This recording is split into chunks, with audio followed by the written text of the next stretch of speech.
Hi, everybody. Thank you all so much for coming out tonight. I'm so excited to see everybody here, and I'm very pleased to welcome everybody to the first Encounters with Artists interview of the year.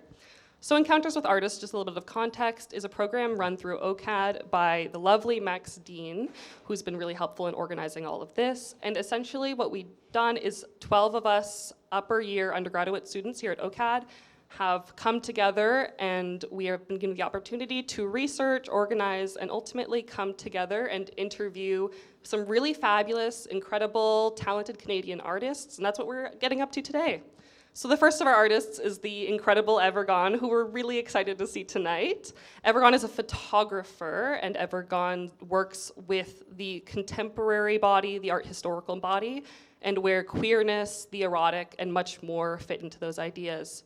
But before we get into any of that, I would like to just say thanks to everybody who's made this possible tonight. Thank you, of course, to Max Dean for organizing this, along with the help of Stephen Foster, Derek Sullivan, McAllister, and Jessie Lee, who is our graduate student working with us, and she's been really, really wonderful. As well, I would like to thank Pixie Shaw, who has really generously sponsored this event. As well, I would like to thank our fabulous team of students who's worked really hard to organize this today. It's been a really wonderful effort on behalf of everybody. So the events of tonight are going to proceed as follows. I'm going to welcome Billy onto the stage, who will give everybody just a rundown of Evergon's career, some really amazing artwork, just that everybody's got some context, and then we are going to move into the interviews with Kieran and Day. But before any of that, I would like to give a quick land acknowledgement. I would like to reflect on and acknowledge our presence here as artists, learners, and educators on the traditional lands and waters of the Huron-Wendat, the Haudenosaunee, the Anishinaabeg, and the credits of the Mississauga peoples. I would also like to recognize and reflect on the individuals who are here who have been displaced as a result of the transatlantic slave trade. We are in this city and in this space as a result of stolen land and stolen labor, which has been taken from Black, Indigenous, and racialized people. As we proceed into the conversations of this evening, it's important for us to remember the events that have transpired that have led us to this moment, the impacts of colonialism that persist in our everyday lives, and how we may reflect on that in moving towards becoming caring stewards of this land. I encourage everybody tonight to engage mindfully, not only with the land that we are on and the space we are in, but with the people around us, that we may practice reciprocity, respect, and care as a standard within all of our relationships as we collectively journey towards reconciliation. Thank you, and let's welcome Billy to the stage.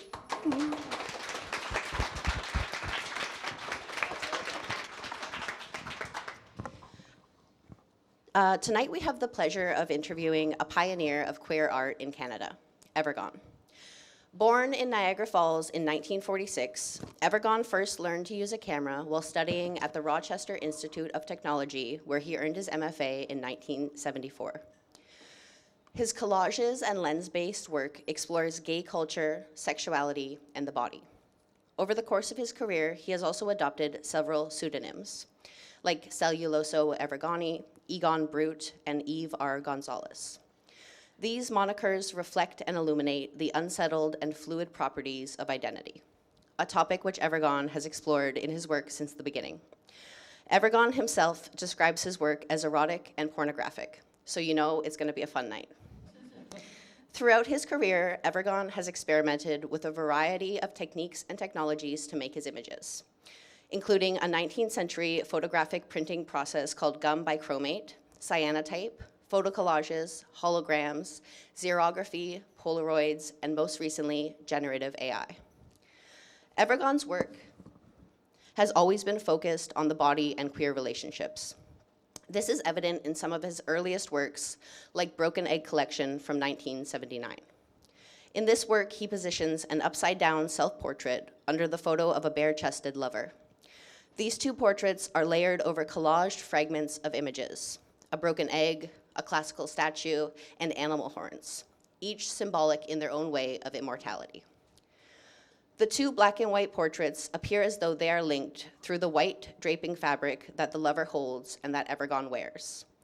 This work is a prime example of how Evergon constructs his images, with seemingly disparate elements and harmonious compositions to evoke rather than explain. In the 1980s, Evergon turned to Polaroids for their flexibility and instant print results. At first, he assembled Polaroids together in grid formations to generate single, though fragmented, scenes, like in the work James with Peppertongue.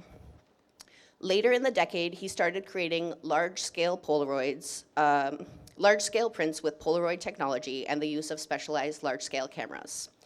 In some of these works, Evergon recreated dramatic historical paintings, such as reenactment of Goya's Flight of the Witches. While in other of the mural-sized theatrical photos, they are inspired by tropes of Baroque art in general. Art historical references abound in Evergon's portfolio. His series, Ramboys from the 1990s, is further evidence of this referencing and restructuring art historical tropes to create a contemporary mythology. Another series that we particularly enjoyed discussing was Margaret and I, started in 2000. This series was an ongoing project initiated by Evergon's late mother, Margaret Lunt. After multiple family losses, these two realized that they were the sole survivors of their little family. To preserve their family's memory and assert their own continued existence, Evergon and Margaret collaborated on a series of larger-than-life, nude black and white photos of the both of them. Margaret's images serve as both portraits and archetypes of a woman's aging body, a form cloaked in naked, resilient endurance. Evergon's mirroring portraits were a response by the artist to the project. Spurred to capture his own form in relation to his mother's, these self-images are a testament to the mother and child's connection and their relationship as mirroring compatriots. The result is a body of work that feels distinct from, yet intimately connected to, the rest of Evergon's output. We also enjoyed the Kleenex Chronicles from 2024. This collaborative series with fellow photographer Jean-Jacques Ringuet is in some ways a return to form for Evergon. The images in this series feel like his early floor collages have sprung to life, no longer bound by flatness. These three-dimensional, staged, surreal still life collages of everyday objects become landscape, fun mirror, and contemplative art historical meditations. The two photographers create tabletop worlds that reflect and distort in a series where memory, time, and objects themselves become familiar illusions. Most recently, Evergon has started employing generative AI in his image making. In his series, Circus, from 2025, the viewer is confronted with large-scale, AI-generated images that blur perfection and fiction, imperfection and reality. With this series, Evergon has again proved that he can continually reinvent his constructed worlds with new media to challenge and complicate the definitions and constraints of photography. Throughout this impressive career, Evergon's work has been collected extensively in both Canada and internationally by institutions such as the National Gallery of Canada, the Canadian Museum of Contemporary Art, Polaroid International, the Princeton University Collection, as well as many, many others. In 2023, Evergon was the recipient of the Paul-Émile Bourdois Award, presented to him by the Government of Quebec, and the Governor's General Award in Visual Media Arts. Evergon has been the subject of major exhibitions at the National Gallery of Canada and the Ottawa Art Gallery. In 2022, the National Fine Arts Museum of Quebec presented a major retrospective, which featured over 200 of his works, titled Evergon, Theaters of the Intimate. Sorry.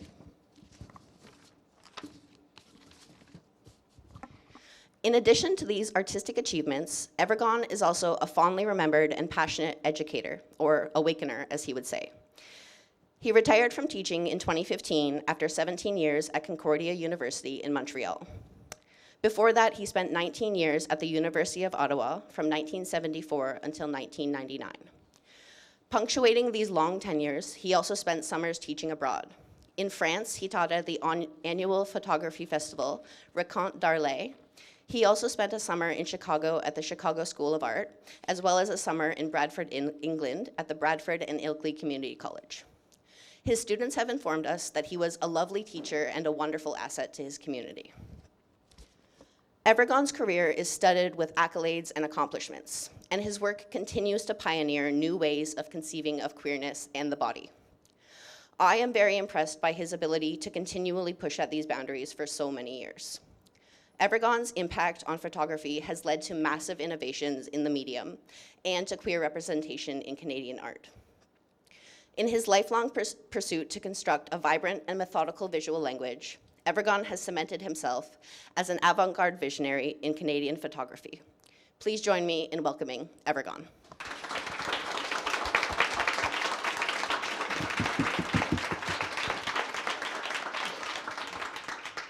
I'm now going to pass it off to Kieran and Day, and they will get our interview started. Hi there, everybody. Hello. Hi, Evergon.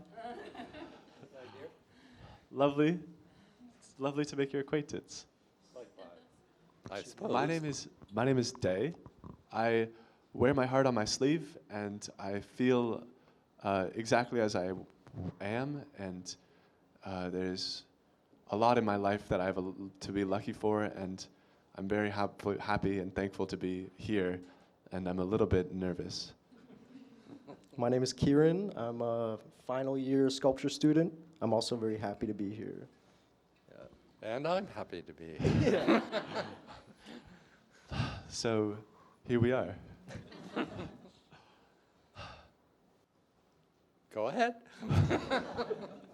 So your name is Evergon. Correct. You also have other names. Yes. And it was funny because the most recent one for the circus and the AI is Celluloso Fabuloso Maximus III, Ringmaster Extraordinaire. So with each body of work, I try to have a new method of making the photos or a new camera. I have new clothes, and so and a new name and a new process. So the bodies of work have different names all the way through. Sometimes does it feel like you birthed these characters, or like these people? Yeah, but it's a way of owning the work and owning the process. That's awesome. How does like moving between personas feel? Well, sometimes if I'm stuck as a persona, I'm Yeah. working on something and it's like, oh fuck, it's not going well, then I just can change persona and make other pieces, and sometimes that work will inform the previous work and I can get back to it. So it's fun to play them off each other and to use them for sources for each other. Do you have one that's like in a special place right now, or one you're thinking about, or they all kind of like live? The AI is sort of got me revved up again. So, Celluloso Fabuloso. How would you say that you foster relationships between you and your models? Well, some of them are lovers. So that's a relationship that's already established. Some of them are students, and that's a mutual respect. And some of them are family. So, and my mom was like the best, so. Like when you were modeling with your mother, was there anything that experience taught you specifically? Was it her that taught you, or was it simply modeling her? My mother's protected me all my life. My father was rather vicious and not supportive, so Margaret was my hero and my heroine. And I had asked her in very early on when I was studying to be a model for me, and she refused. She was afraid that my father would be upset and it would cause a crisis in the household, so she refused. But the day he died, she said to me, we were traveling in the car, I was taking her from Niagara Falls to Montreal to be with me. She said, you don't photograph me nude anymore. And I said, I never photographed you nude. Well, nearly nude. Okay, we'll settle on that. So when we got to Montreal, I thought if I just ignore it, it'd go away. Just ignore this. And every morning she'd start breakfast with you haven't done the photos. You haven't. So on day 7, I sort of girded my loins and said, all right, take your clothes off. I thought it would like freak her out. So, but no, she just started to take her clothes off. And I was running for we were upstairs, my studio was downstairs. So I was just running for the equipment and running for the cameras and the lights. And we just proceeded to make work. Wow. Yeah, she's amazing.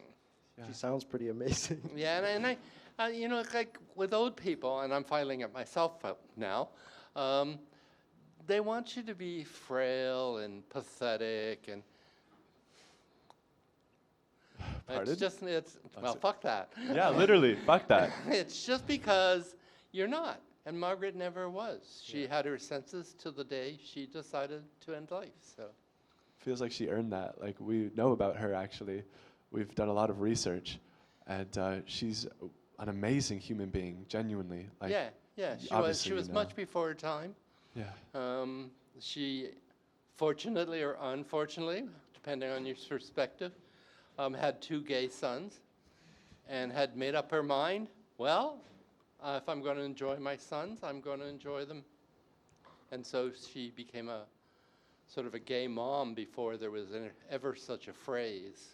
Would you ever be a gay mom? Would If you I could, ever if you be could a be gay mom? pregnant, Well, I have photos of me being a gay mom, so. that's awesome. Who would yeah. you do it with? Well, it would depend on who it was and if they ask. Anybody in Or this if- room? I think this is leading somewhere.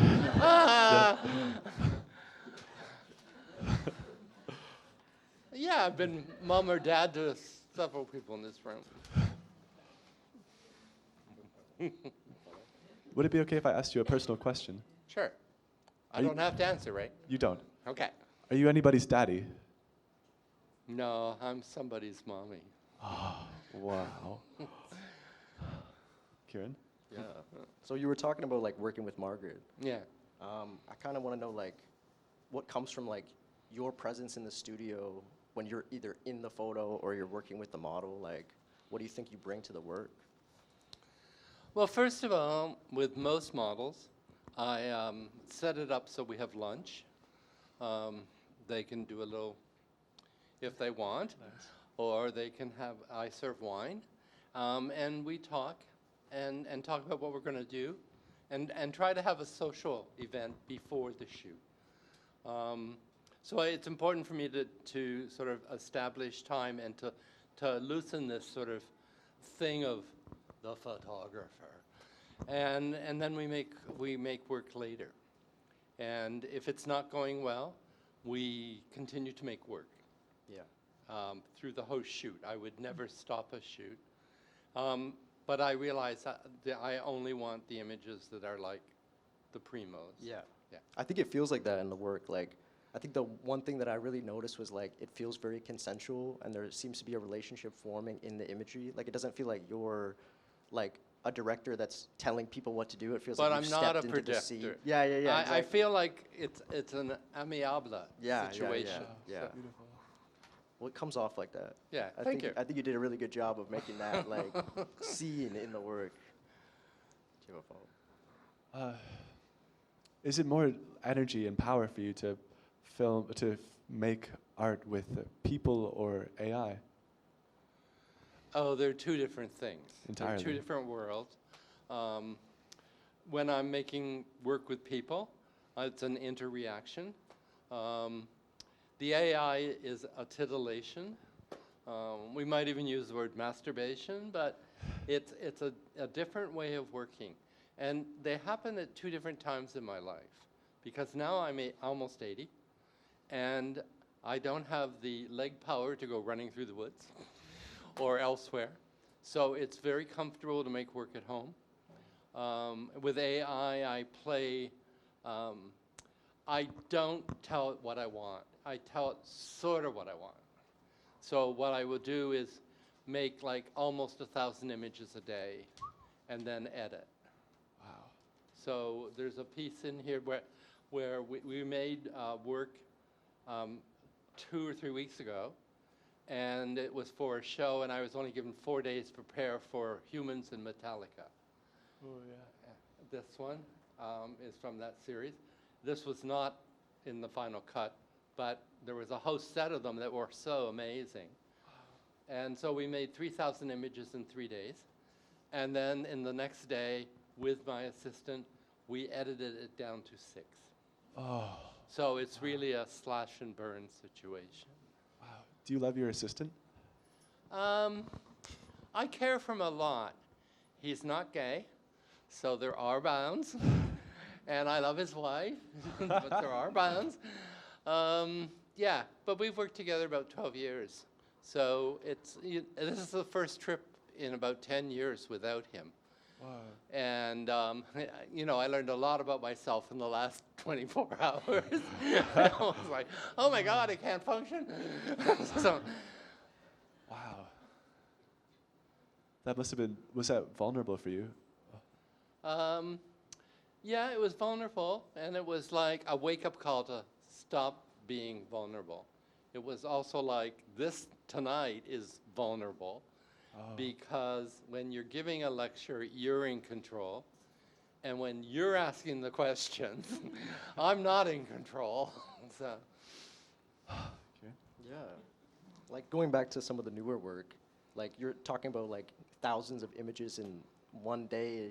Like, Yeah. do you have a kind of idea of what that visually you want it to look like, or is it No. kind of No. relationship with the? no, I'm looking for it to surprise me. Got you.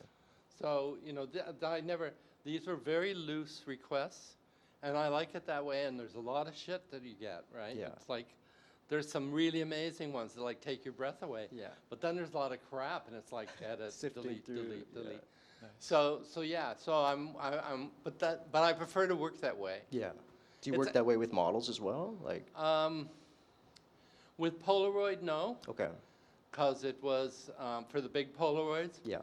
was $1,250 Yeah. to turn the key. Yeah. And then $250 for every technically correct image. Wow. Yeah, so if it was aesthetically flawed, it was my fault. Yeah.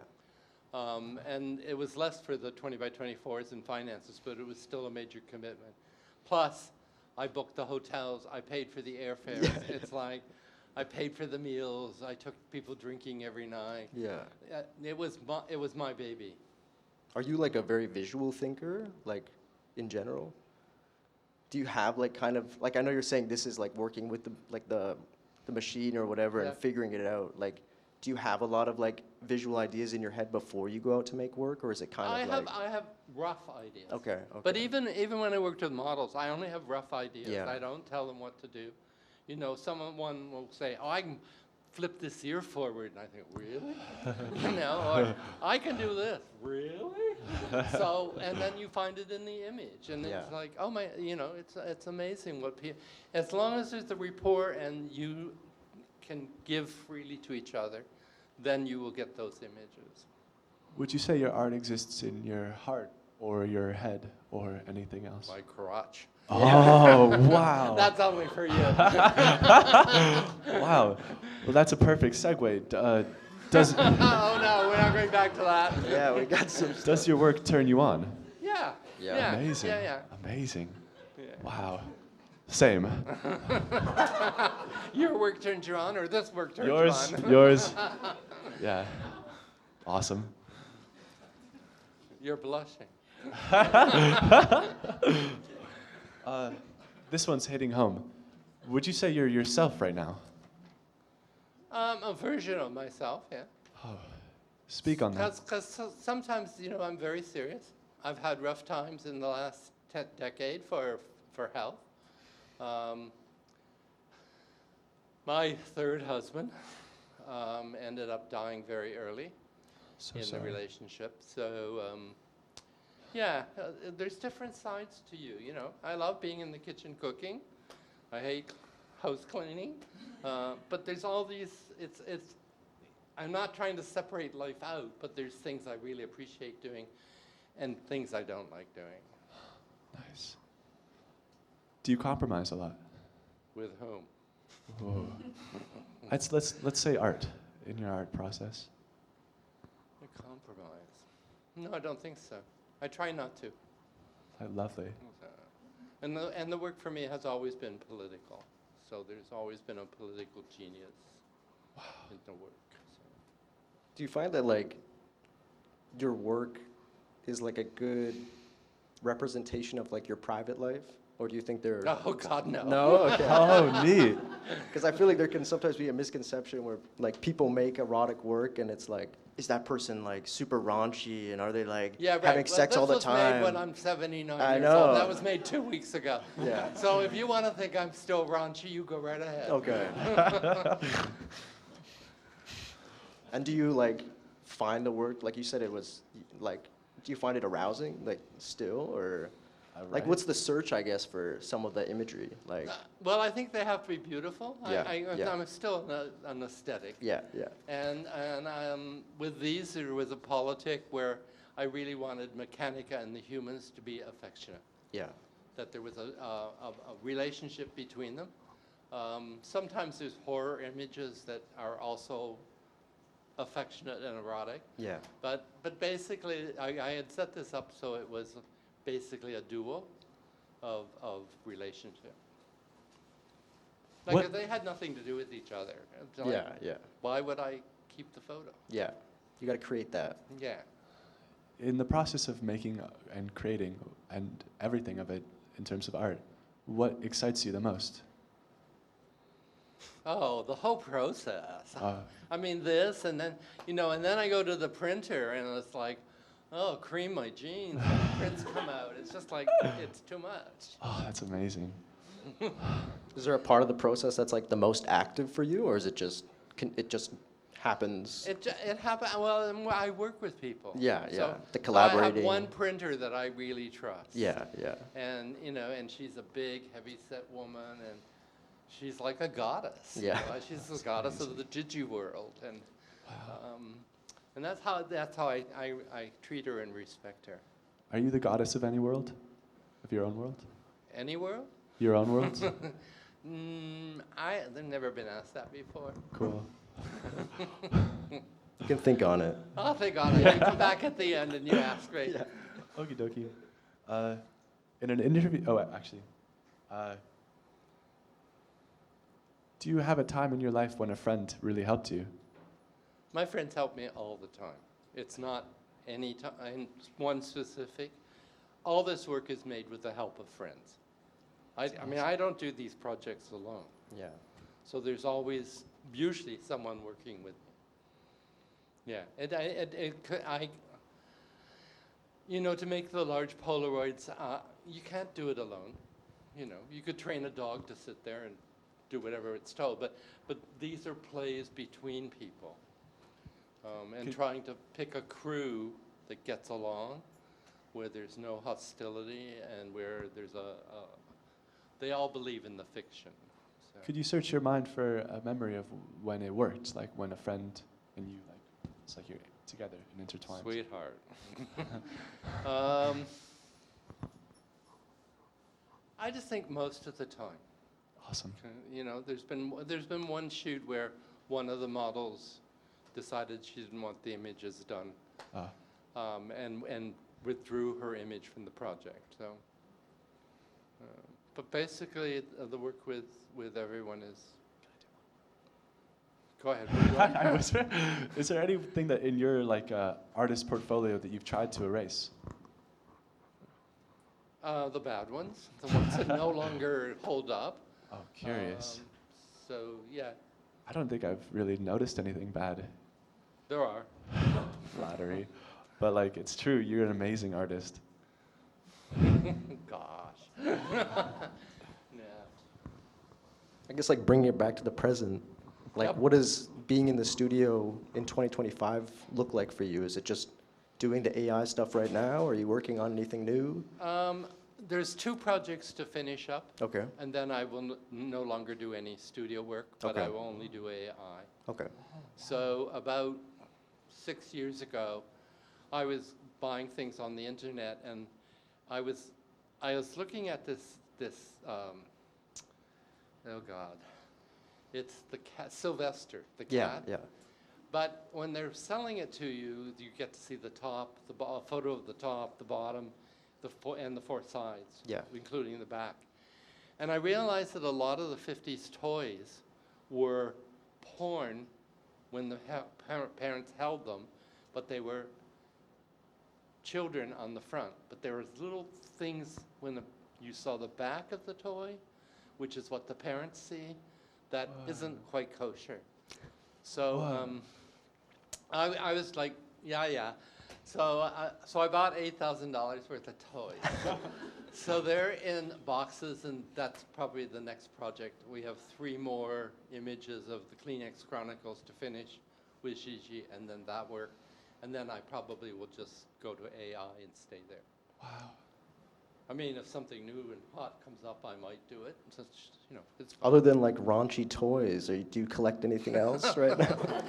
I live in a house that's too small for what I Yeah, own. yeah. It looks like a hoarder's paradise. Oh. What would you say your house smells like? Well, in the morning it's bacon. Yeah. Oh. Yeah, and I have a cleaning lady, so on Wednesdays it smells chemically. Oh, that's good. Maybe. Maybe. Yeah. Yeah. So, my house is. I don't like perfumes, so there's no sort of fake smells. I try not to. I'd rather smell the garbage. So. This is like, I don't more about just the work in general, but Sure, how do you go about titling work? Like, what's that process? Oh, I love titling. Yeah, I know. It's another process. Yeah. And like for the AI work. Yeah. For the circus, like I finished the work. I knew that what prints were going to be, and then I spent 3 days just titling. And like I go to bed at night and I'm thinking, no, that's not right. That's right. No, his name should be, and so it does take me like it takes me a while. Yeah. Because I feel like there's a lot of storytelling in the titles. Yeah, and especially there is. like finding like even for the ones that are doing more like I don't know, old paintings and stuff and like art history. There's a lot of these like threads that link you to those, and I found those. I studied art. I didn't start with photo. I Yeah, started with yeah. fine arts, so I had art history classes, and so it pulls back from that time. Yeah. And just even this one, when it came up, these 2 figures were much younger. Yeah. So they had to be aged, and I mean Hartwick and Dipshits, they just look like that. Yeah. I mean, so there is a point when you really hit on the title. Yeah. So- Yeah, there was one I really liked for Shootout at the OK Corral. I know it's older work, but Right, I love yeah. the title, and I think it goes so well with the piece, where it was like, oh, I know what this is about. You got it. Yeah. Well, there's also a photo that goes with I know, yeah. That's Chad. Awesome. You're good. Can you back to the other one? Yeah. Yeah. So, Oh. oh no, the the Shootout one. anyway, there. So again, I had to teach in Lethbridge for a winter, and I was doing installations and playing a lot with men's jockeys and stuff.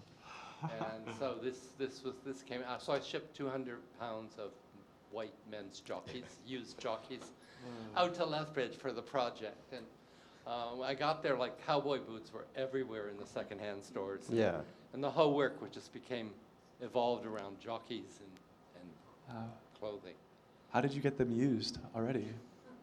There was a place where you could just go and you could ask them for white jockeys, and they would just save all the white jockeys that came in. Wow. And I only liked the ones that had the bands around them, because in my day, early on, you knew what a man's underwear was like by the color bands. So you didn't have to read like Calvin Klein. And you just knew that gray and red meant BVDs, and blue and yellow was Fruit of the Loom. And It's a whole language. there was a whole language. Wow.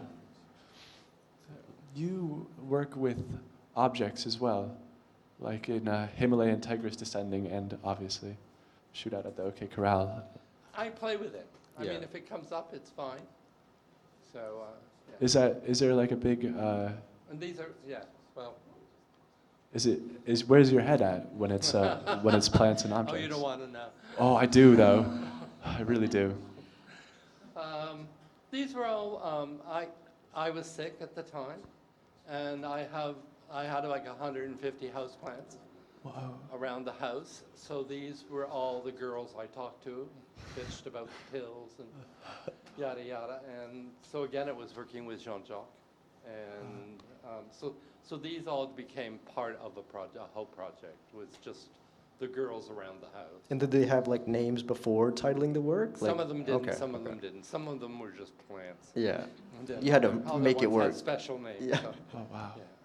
How do you feel about like doing installations, like kind of back to the shootout one versus just having pictures in If a it gallery? works, it's fine. Yeah. Yeah. Do you have a special relationship with that though, or is it just like You mean this would make more sense? men's white jockeys or what? Well, that and there's the canon as well for the other work. Like I forget the title. I'm so sorry, but the canon, the metal canon. That's like. Oh fuck! I'm so sorry. I'm sorry. I think it's no, okay. I'm just I'm not trying to pulling think up of Is the- there the- more details? I don't remember the It's a title. metal cannon. It's a pretty big like gallery show. Curious. Maybe it's separate. Don't worry about it. Okay. Anyway, how do you feel about like installation though? Like, I love it. Yeah? Yeah. Yeah. And I like drawing. Yeah. I used to be a very good drafts person. So. did you ever teach drawing? Yeah. Yeah. Oh, cool. Has anybody ever awakened you? Oh baby. Oh, Evergon. Yeah. There's people. There's people. Wow. How do you feel your like teaching method differs from like collaborating with a model or shooting with a model? I Like, don't think it does. it's the same. It's the same. Yeah. I just think I'm one more member in the class. Yeah. Oh, sweet.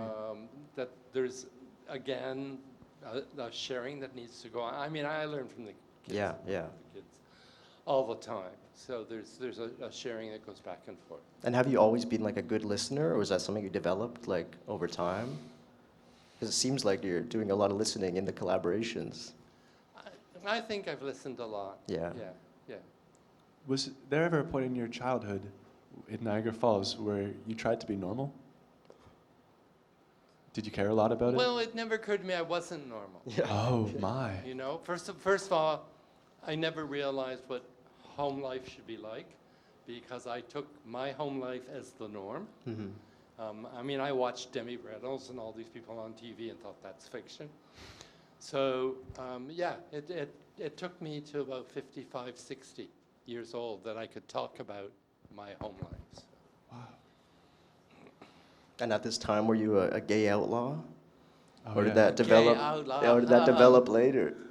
I was a 25-year-old virgin for a Yeah. few minutes. Just a few. Just a few. Just a few. Wow. Like your first love. Tell us. Oh. On the spot. I think my first love was in grade 2. Wow. And it was a kid called Philip. And he was Greek descent.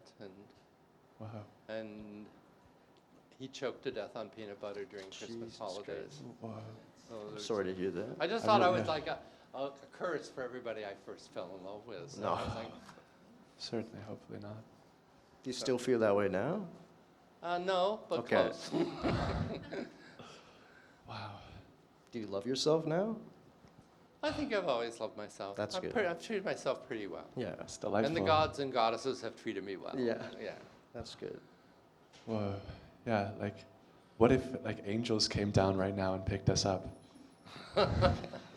Well, Like, I'd be what? the heaviest one, wouldn't I? Wow. Do you ever feel like an angel? No. Sometimes I do. Do you? Sometimes. I feel more like the devil, but that's That could work. a good one. Has your work taught you anything about like your sense of self and how that's changed?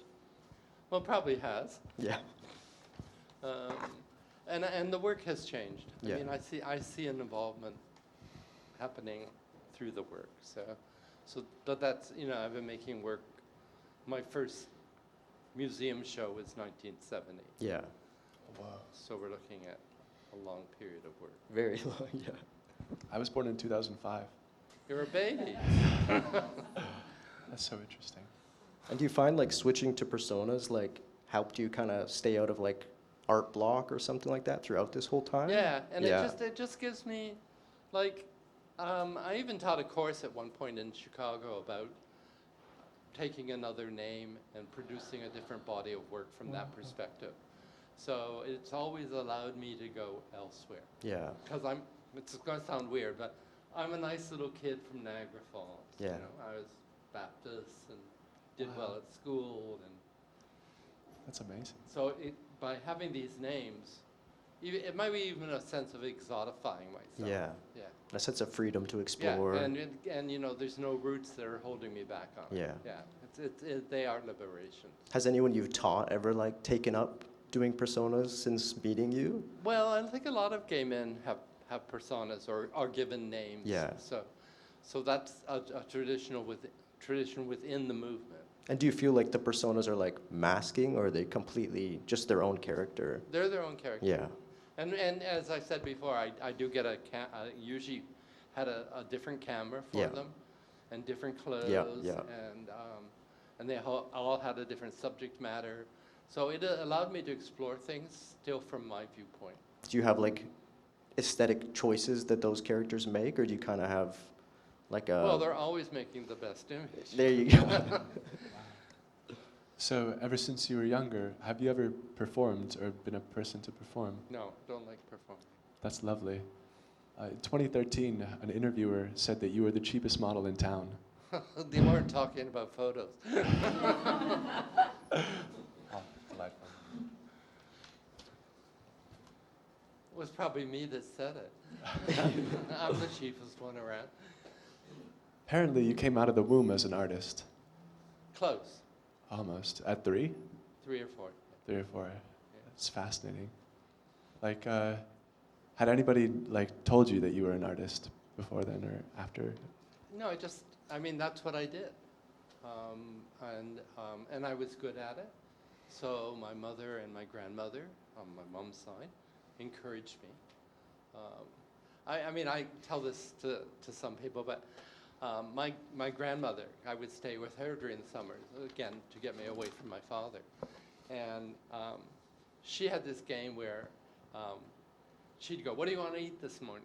And I'd go, "Butterflies." And she would make butterfly pancakes. She would design butterflies. Or if I wanted cats, she would make me cat pancakes. And I think a lot of just being able to do that, to eat something for breakfast that wasn't quite kosher, was a real incentive. It was a real game that we played. Yeah. Good. We've talked a little bit about like grief. I did want to ask, like, what do you think happens after we die? I don't care. Oh, That's a pretty good present question or present answer, I think. I is just, you know, Yeah. I think the years have been good to me. Yeah.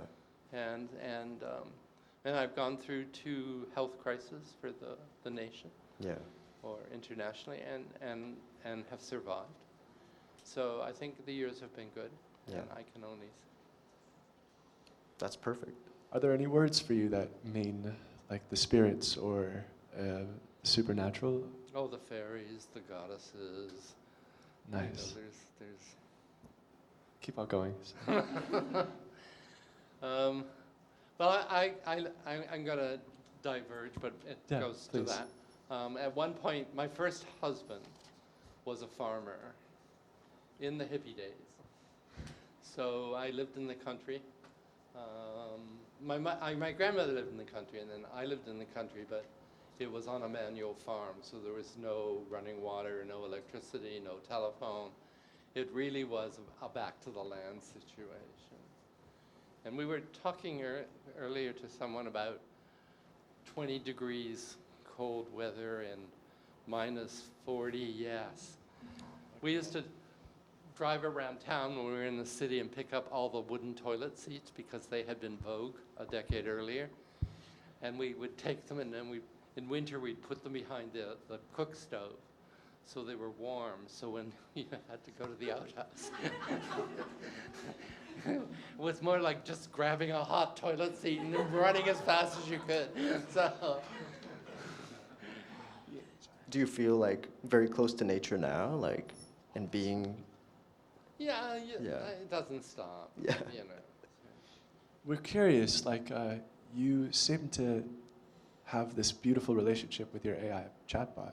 You've named it, you have an amazing relationship with your AI chatbot, Cirque. You spend so much time with them, with it, and like 3,000 images in a day. Well, I'm not talking to it for all that time. I'm just. Would you say you're in love with Cirque? Oh, that's interesting. Well, I've played with Cirque throughout my life. So if you look at the large Polaroids, which, they were like 1 meter by 2 meters. Yeah. There was a lot of circus work in those pieces. And it was sort of a return to former work. So, but it's an umbrella. Cirque is an umbrella. And my assistant said to me one day, that's Jean-Jacques, by the way. Yeah. So, Yes. I lost it. Oh, your assistant said to you. Yeah. Oh, yeah, well, I forgot what he said. That happens. Yeah, it's gone. We could talk about Jean-Jacques Ringuet. Yeah. I could. Do you like him very much? Yeah, I like him. I love him. Oh, He's a sweetie. that's delightful. So. He has a piece with you called 12 dozen or 2 dozen eggs. Do you remember? That's an old piece. You guys are so lucky. I'm curious so much. When I look at this piece, I see garbage bag filling the floor, the story of all those eggs being cracked somehow. Only I can imagine. I see his chicken-like pose and the egg that's in still motion. And I'm curious, what did it look like from your Well, perspective? initially he was bent back and he was cracking the eggs into his mouth and catching them. Yeah, it was a game. Wow. You've spoken about being like a lens-based artist as opposed to like a photographer. I don't know how you feel about that. Yeah. But when I see some of like the early work, do you think, and what you were saying earlier about how this is kind of like a back to form for you, do you think if like Gen AI was a tool that you could use when you started, you would have? I think so. Yeah. But even now, I got this grant. I was working with Playground AI. Yeah. And then one day it just disappeared. Hmm. And it had been bought out by another company and they shut it down. So I was giving a lecture at Dana Danger class. And this young guy came up to me and he was gay and he was really funny and he showed me his work and he was making AI so you could go through toilets and cruise. Okay. So and he's really so I said to him, I've just been blocked in what I'm doing. How would you like to be my assistant one day a week? And it was like, he said yes. I said yes, and so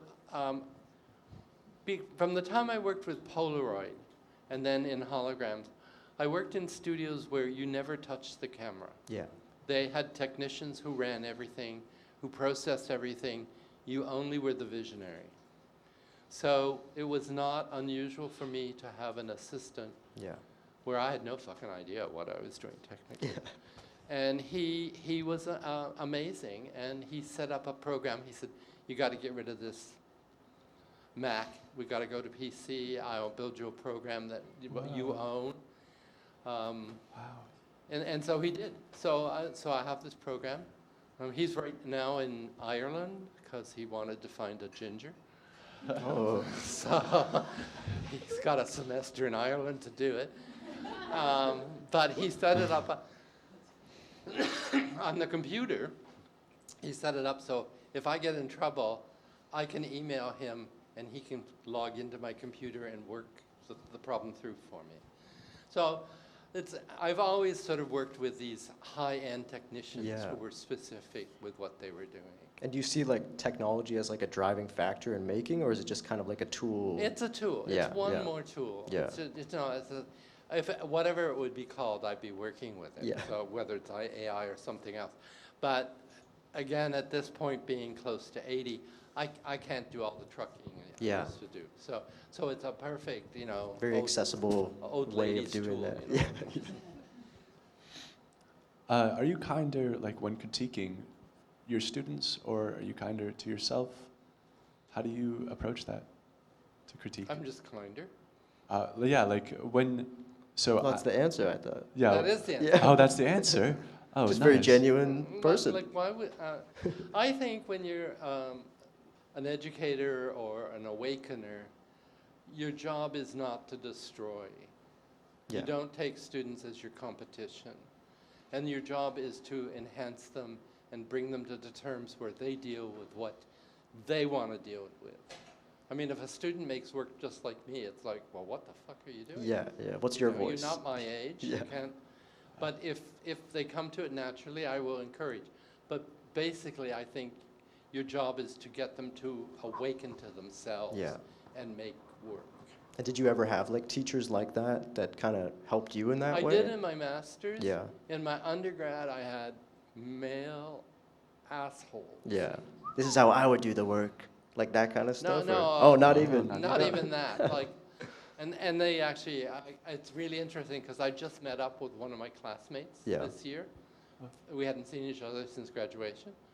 And we both had the same stories about the same faculty and how a lot of them set out to fail the students. Like they knew who they were going to fail. So it was really a training ground Yeah, for being yeah. a gay artist. It was Yeah. like, don't fuck with me, fella. Yeah. So, Where do you think that comes from for like teachers who just want to fail students? Like as someone who's been in faculty. I don't know if they think they're competition. Yeah. Like it's odd. it's like you're there to nurture. You're not there to destroy. Yeah. So maybe ego more than anything else, kind of, or just or like. maybe not as good as they should be. Yeah, yeah. I don't know. It's an insecurity. Have you Yeah. ever worked with colleagues like that? Like, Oh, yeah. Yeah. it's So throughout your long career, has anybody ever tried to copy you that you know of? I have no idea. That's okay. Would you ever let me model for you? Oh, no problem. Awesome. Thank you. How did you get into doing like the hologram stuff? I had a friend, and we were having drinks one night, and we got to bitching about holograms. Like, what are they doing? It's Yeah. a medium of fiction, and they're trying to use it as a documentary tool. Oh. And the problem with most holograms for me is that they're like a rose stuck in a void. They're like, a joke, hooks in a false teeth or something. It had nothing to, they're so magical. Yeah. Yeah. And the other thing was, it was always this one object in the middle we're supposed to like be gobsmacked with. But with holograms, you can take it to the edges. Yeah. And it's beyond, because when you get over here, you can see way over there. So for me, it was sort of bitching one night about how bad they were. Yeah. And I'm sorry, it's my decision. Yeah. And then I applied for a grant. I just thought, I really, this needs to be a medium of fiction. Yeah. And my work is all fiction. And how much did that series cost? Like, I've never worked with holograms. Oh, so. mucho. Yeah. In comparison to like It the broke the large. bank. Yeah. Yeah. Okay. Oh, Okay. wow. Was it worth it? Yeah. Seems like it. Look at the Definitely. work, man. And not only was it worth it, I had worked with Polaroid, so this was going to this. So again, I was like flying in models, busting them in, flying them in, working with people. These were actually shot in Toronto. Oh, hey. At Fringe Research, down on King Street. And then they were processed in Burlington, Vermont with a person who could do life-size holograms. So Was it like an still- accessible process then? Like it sounds like you had to come all the way here. Anybody could do it. Yeah. What about We now? could have a party. I don't know if the gallery or studio still exists. Yeah, yeah. But we could just have a party. We could go over and we could make fabulous holograms. That's beautiful. Wow. So That's amazing to hear. Like for you, was it very like vulnerable to step inside of it, or did it feel any certain way to be able to like physically be engulfed by it? well, one, you're in the dark. The exposures are 1/80,000th of a second. So there's a huge generator revving up to get to that power point. Is it loud? No, it's not frightening, but you're just in the dark. So you never quite see what you're making.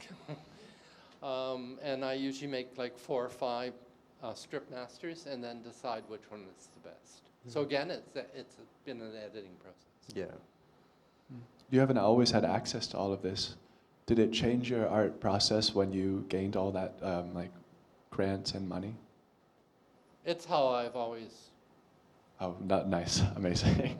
I've always sort of received grants and money, and I also sewed work, and I've also taught. So again, there was funding. Somewhere the money was scraped together. So. Delightful. Do you have like any hobbies outside of making art? No. No. How do you feel Do you about think I that? have time? Well, that's what I always think about that. Oh yeah, what would you do for more time? You only have a limited amount of Yeah. time. That's, you use it how you want to use it. I see. I mean, I got here yesterday and I slept for a whole day. It was Yeah. like, phew, How are you feeling now? good. Yeah? Yeah. Did you have any dreams? I spent some time just planning what needs to be done in the next 6 months Oh, curious. and how I need to respect my assistant more and a few things like that. I made about 2 or 3 pages of listings. So. How often would you say that your mind is, or your heart is in the present? My heart is, In the present, or the past, or the future? that's a little iffy, but my heart's there most of the time. Neato. Like, I understand that. What about I your, mean, it's what not about there your when I'm head? being shit on. So. Oh, okay. No, I hope we're not doing that. No. Okay, sweet. Are you a very like present thinker though? Or are you planning ahead? Like, and is it coming from a place of like nervousness or No, just I always just thinking? I just do. Like Yeah. I mean, for the computer, Yeah. I do a daily agenda. I set out a yearly agenda, and then a monthly agenda, and then a daily agenda. My days start at 5:30, so I get up at 5:36, somewhere in there. AM or PM? AM. Okay. Yeah. Now the PM days are over. And I get up and I make a coffee and do a couple nature calls. Make some bacon. And then, well, you're close. And then with the coffee, I bring the agendas up to date for the day and what goes into the future. And then I do have breakfast. And then I have an hour nap. And then my working period. So my first period is business and organizing. And then the next period is, but even with the business, with AI, I can just turn it on and let it run. Yeah. Yeah. Have you always been this organized? Like, has your process always looked like this? You have to be organized Yeah. for this. It's like To be this active, I mean, it seems. there were several years where I just did 30, 32, 35 shows a year, Yeah. working by myself. So That's incredible. it is now. I think it's incredible then too. Did you feel it, or did you feel like you were No, like it's in just it? I was just Okay, but you can look back and yeah. feel it. God, Okay. I was a fucking idiot. No. I think that's what people, spend their whole life trying to get. So Yeah. the fact that you could do it in a year is pretty incredible. Would you say you're a romantic person? Definitely. Oh, delightful. Is there a date that you've been on, or is there like a special date that you've been on that's been like? My whole life. Oh, whoa, that's so romantic. Like, I guess. Are we getting near the end? Like, out of your whole body of art, like, is there a special piece to you, or is there like a first piece that comes to your mind when I say like, what is the love of your life? No. I think I'm in love with most of it. Oh, that's amazing. And like with Margaret in particular, the work with the second husband and the third husband, it's like the Gabor sisters. How often do you look back? Who are the Gabor sisters? Oh, you have to Google that one. Okay.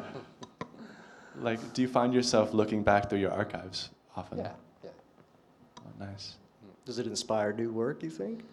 Well, right now we're IDing all the work. Yeah. So we're in the process of building the archives properly with all the numbers and recording of dates and times and models, etc. Is there a reason there's not a lot of titles on the website?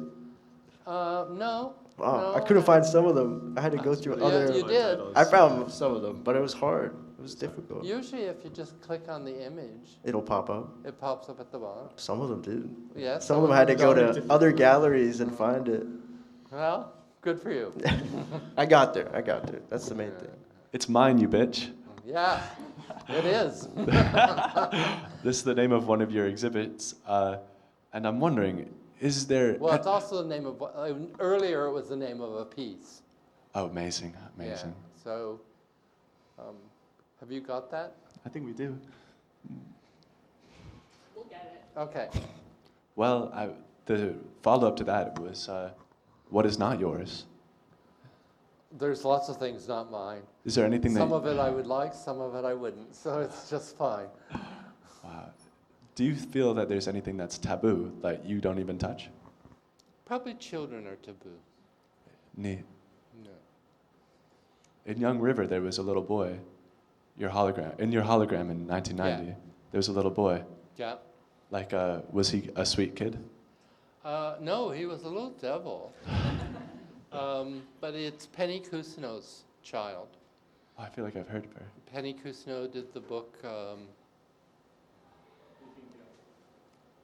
Faking Death. Yeah.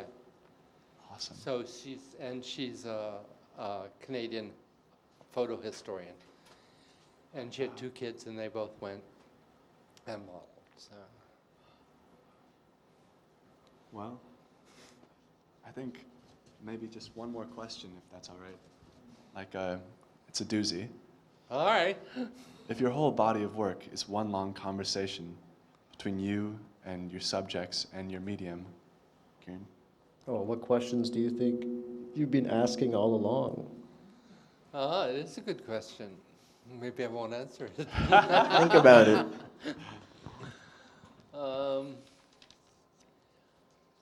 No, I'm not going to answer it. Yeah. So nice talking to you, seriously. Yeah. So, gonna bring Dara.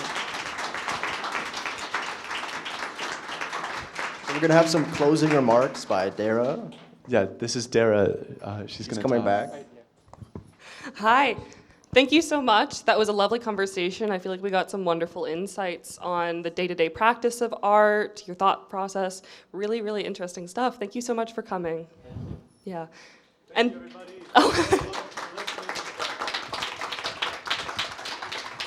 Yes, and thank you to our lovely interviewers. Fantastic job, you guys.